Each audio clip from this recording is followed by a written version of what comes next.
إن الإنسان خلق هلوعا إذا مسه الشر جزوعا وإذا مسه الخير منوعا إلا المصلين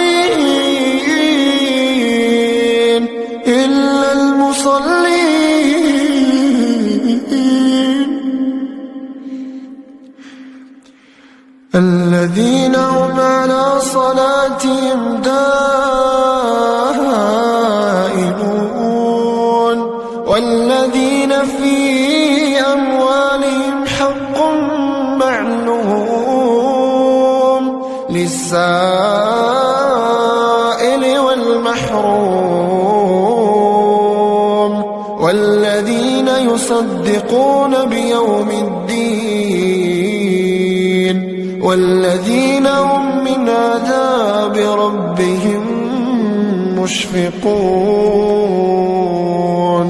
إن عذاب ربهم غير مأمون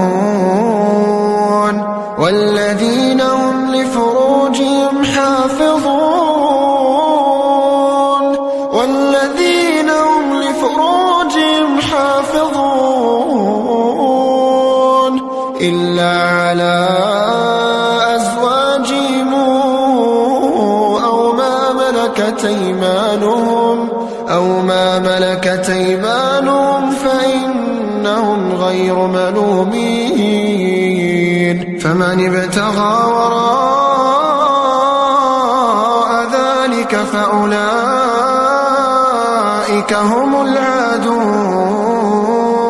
والذين هم لأماناتهم وعهدهم راعون والذين هم بشهادتهم قائمون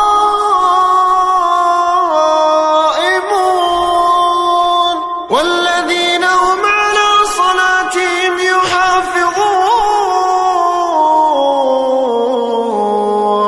أولئك في جنات